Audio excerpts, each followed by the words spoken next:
Hi, welcome to the Also Called podcast, where we're asking hard questions about our place in this hectic world. Join us as we dig into the truth about who God is, possibly discovering that we are also called.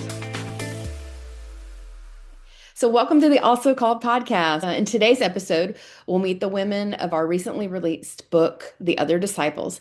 Today, we're diving into the challenging story of Martha of Bethany. She's the seventh disciple from the book. Join us as we discover who she was, her challenge from Jesus, and the opportunities she took to reflect and change. We'll explore the lessons from her life, ministry, and deep love for Jesus, and consider what her story offers us today. So get ready to jump into the journey, into the heart of a hospitable follower. Let's get started. So I'm Mia, and I'm learning that doing isn't being. God loves me not for what I do, but for who I am.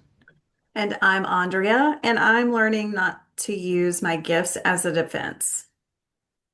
I'm Kathy, and I'm learning that priorities are important in a Christian's journey and to balance busyness and quietness. Yes.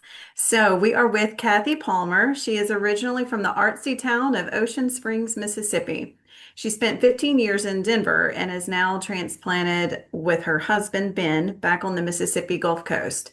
A retired respiratory therapist, her literary aspirations were honed in her girls' Catholic high school journalism classes. Kathy has led 2 women's Bible studies groups and a local outreach ministry on the West Bank in New Orleans.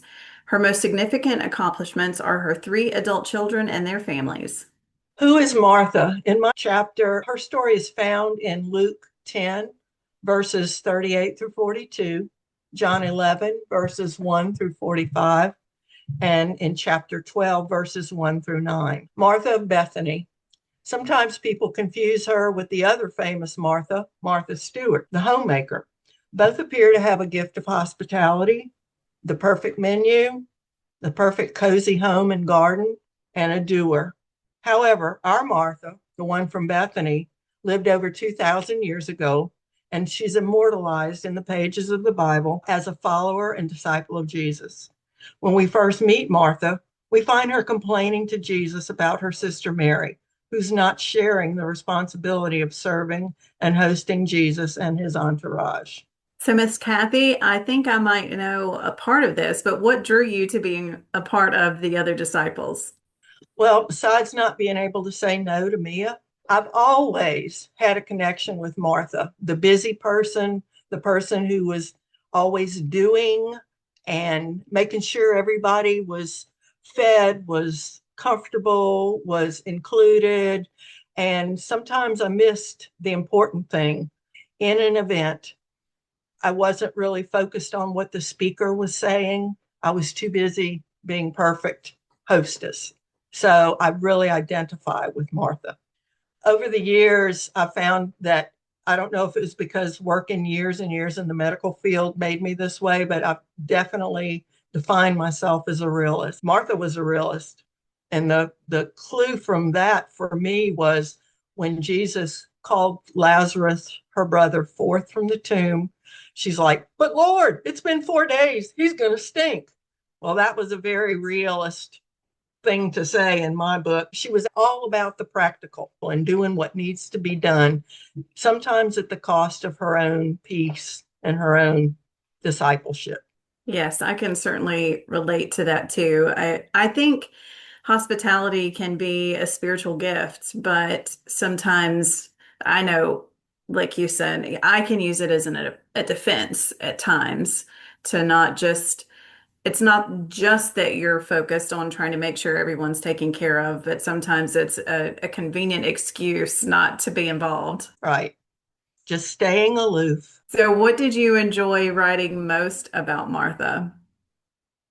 I loved going deeper into a familiar character of the Bible. Martha was a believer. Just the things she verbalized to Jesus, you knew she was a believer, but she fell into the habit of being easily distracted, like we all are, by duty, routine, and not giving Jesus her full attention. or taking advantage of his presence in her midst to sit and listen to him and be taught and led by him. Let's talk a little bit about the fictional story, even though you are more of a newspaper writer, the facts only, ma'am. Yep, give me the facts. That's right. I ended up writing the fictional piece for you, and Kathy's my mom. Since she was my mom and I was writing this, I wanted to write something between a mother and a daughter, but that's kind of where the similarity of the fictional story and then my mom and I end. The mother in this story kind of has unreasonable expectations, and instead of allowing her daughter Eunho, who's a Korean American, the opportunity to be who God made her, she wants the cultural expectation for her. My mom didn't necessarily do that. She unconditionally supported my brothers and my choices. But there's a lot of expectation that both the mother in the story and Eunho, her daughter, have put on Eunho. And it kind of spoke to me about Martha. She did the same thing. She had the cultural expectations that was expected of her as a first century woman, but she put them on herself as well. And I just kind of wonder how much of her stress and worries comes from the cultural expectation of hospitality in the first century, but how much is her. And so kind of when I wrote that fictional story, that's kind of where my mind was going, is just asking the question, how much is it being put on us and how much are we putting on ourselves? So, do you want to tell us a little more about the cultural and historical context? Well, from what we can surmise from her story, according to Luke, Martha owned property, and in patriarchal societies, men typically owned the land. In my research, I did read somewhere that there were documents unearthed in Elephantine, Egypt, that spoke to women owning property. So it was the occasional norm. Although women were not allowed to study Torah, Martha was familiar with scripture and prophecy, most likely because she heard it in synagogue every weekend, every Sabbath. She also attended, we can presume, that she attended Jesus's teachings, and maybe that's where they met. Maybe that is where they became close. And she was likely a person of wealth and prominence in the community. We've been taught that first century Jewish women were totally illiterate. I don't think that's necessarily true. What were acceptable roles for women in her culture, we have found out since that women have been businessmen or businesswomen, owned property, and did have rights, certain rights under Mosaic law. That's really good because I was really surprised when you started doing your research. There was a little more freedom than what I had been taught that the women of that time had. So I love that. I was just curious, as we've been learning about a lot of these women, it seems like they have intimate family relationships. We see that throughout the stories between Mary, Martha, and Lazarus. I just wonder, and this is just me thinking about the actual personal life, because of the heart of the person, they don't necessarily fit in with the cultural norms. And so I just wonder if, as a family, they seem to have close relationships. And so dad was a part of educating his daughters at home, especially since they own property and again, they have close relationships. I just like to imagine that, dad had a part in that, but that's just me. That's a likely thing because I've read novels, for instance, where the dad took the daughter under the wing, even though it wasn't the norm to school them. And they did. They taught them the alphabet. They taught them to read. They taught them Torah. So some daughters were likely as educated as the sons were. They just didn't make it a public thing. Or we'll talk about that in Mary of Bethany's chapter about the private lives of women. And there's a Hebrew term for that. Okay, so tell us a little bit, what's Martha's problem? Martha was a doer, not necessarily a listener. She was a responsible Jewish woman. Her problem was busyness, in my opinion, the same as a lot of us, focusing too much on responsibility and duty to make less of a priority her relationship with God and being in Jesus's presence when he was there and really just listening and being taught. In Hebrew, the concept of Hachnassat Orchim is a core value of Judaism. It's considered a sacred act and a mitzvah or a good deed. In other words, in Jewish Hebrew culture, they were more or less obligated to show hospitality to the stranger, even as so far as offering them a place in their home overnight if they were stranded somewhere. So there was a lot to hospitality. It was considered as important as studying, and it is greater than greeting the divine presence. It was essential for creating community, and it comforts and anchors people in good times and bad. It was considered an expression of kindness, or as they term it in Hebrew, Gemilut Hasadim. And I don't speak Hebrew, so I'm sorry I'm butchering these terms. Jewish tradition emphasizes providing food, lodging, and a gracious welcome to guests, especially those in need. Hospitality played a crucial role in fostering a sense of community and belonging, both within Jewish homes and synagogues. So hospitality was a command, not just an expectation. So she wasn't just this type A, high-strung woman who wanted to make sure the house was clean. She understood in her It was a culture. duty. It was a sacred duty. So it was more than just wanting to have a perfect house. It was an obligation to them. So we can't really fault her for what she was doing because it was the norm. That's what you were Right. supposed to do. It was expected not only by her culture, but I'm sure she expected it of herself. And then kind of going into Mary, talk to us a little bit about why she was so irritated with her sister. In Luke 10, verse 41 through 42, modern thinking and teaching interpret Jesus's response to Martha's request that he rebuke her sister for not helping. We look at that as Jesus chastising her. But let's examine his response a little bit deeper and look at what Jesus was seeking to do. I think he sought to teach her a deeper lesson that would change her perspective and teach a kingdom viewpoint. This is the quote from scripture. And Jesus answered and said to her, Martha, Martha, you are worried and troubled about many things, but one thing is needed, and Mary has chosen that good part, which will not be taken away from her. So rather than diminishing her or calling her out for complaining, he just pointed out the benefit of Mary's choice. Mary's choice was to sit and listen at his feet. So learning and growing in our faith as his followers is more valuable than all the ministry we can do for him.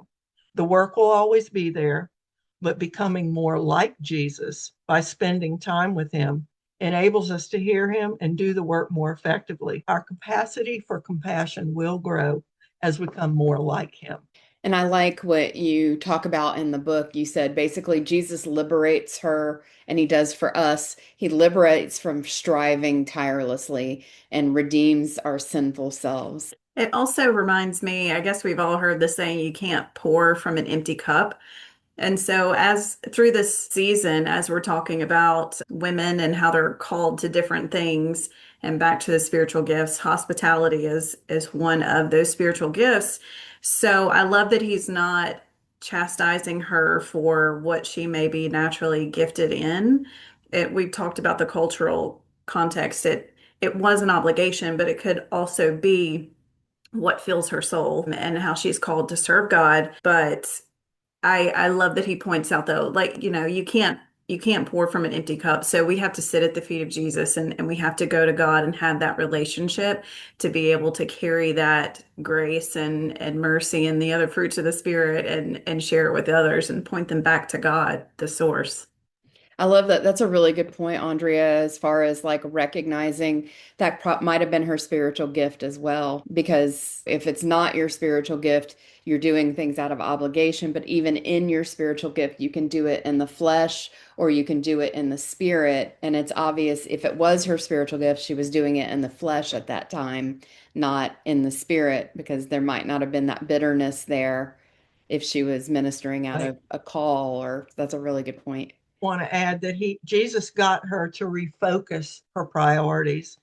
His ultimate gift is salvation, of course, but he also restored Lazarus to her. So that's what just a few things that Jesus did for her. And perhaps she learned to balance her responsibilities with times of quietly drawing near to her Messiah. She was free to be herself and she was not bound by cultural expectations. So, Miss Kathy, what would you like to cover about her response to Jesus?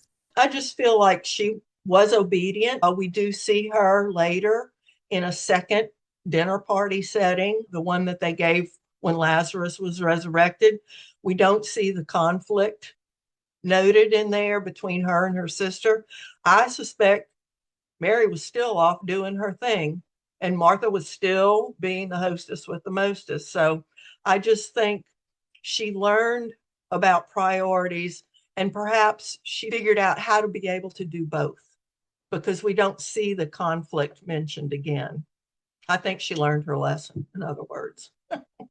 And maybe she came to a place where she realizes she doesn't have to strive anymore. Like you said, she started realizing this is part of who I am, not just what I have to do, and serving out of her joy and out of calling and serving out of her gifting, as opposed to, I don't know how you are, but I'm the type when I'm striving, I tend to get really stressed because it's about being perfect and it's about, Yep. Everything going the way I think it should, and it's about getting the task done. But when you're in a totally different mindset, when you're more into, I get to do this and I feel called to do this, and all your creative side of your brain is going and firing of all the things that you could do, it becomes fun.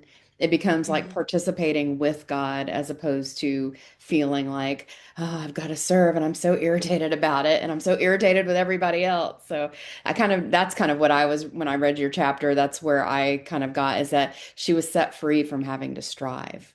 Mm-hmm. Yep. It became joy. So what did you learn about God writing this chapter? God's heart is for communion with his children. It's not about how much we do for him. What we do for him is an outpouring in the outflow of our love for him, not because it's commanded. Anything is commanded that we do for him. It's an outpouring of our love. To me, that takes a big burden off of people, not seeing God as this guy up there with this big checklist. Okay, she did this for me. She did this for me.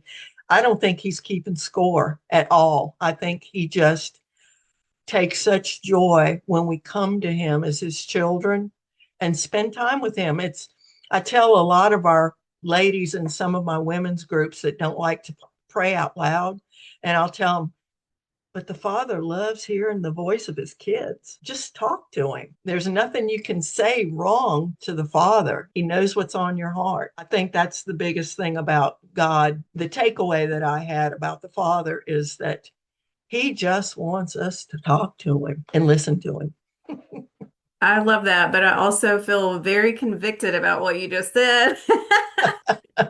I am one of those people, I do not pray out loud. Most of the time, even when I'm at home, I'm not praying out loud, but I certainly like the anxiety level. And I guess going back to talking about maybe some of the things that Martha could have struggled with, people pleasing or codependency, having to do everything. Maybe that's part of me and why I don't like to pray out loud in front of people. I just worry about, what are they thinking about the things that I'm sharing and how I'm saying it because, I'm not a theologian and I don't have these eloquent prayers. And so, yeah, I feel very convicted about that. Well, I'm sorry about that. My thing is, I like to talk. I tell everybody when I introduce myself at church, I'm Chatty Cathy. They realize that's an apropos nickname. So Yeah. I do like to talk. So praying out loud, I just try to encourage people to go ahead and try it. Yeah. It's scary, but the more you do it, the easier it gets. Yes, and absolutely. I think a theme that we're seeing throughout all of these chapters and the journey that we've kind of all been on is that God is relational and he just wants us to be there and take part. Thank you so much for joining us today. Also Called provides a space for honest conversations about the truth of who God is, who we are, and the relationships he wants us to have with him, each other, the church, and ourselves. This episode was just the start of the conversation. Be sure to check the show notes for extra resources to go further. You can also find our social media sites to join the discussion. Don't miss our next chat by subscribing to our YouTube channel or wherever you listen to podcasts. Also Called is part of Bible and Pop Culture, a crowd-funded nonprofit that allows us to provide our content to start great conversations for free. You can help us keep doing this by checking out BibleandPopCulture.com or AlsoCalled.org's Donate Subscribe buttons with a one-time gift, supporting us monthly, or sharing us with someone who might like the conversation. Thank you for being a part, and see you next conversation.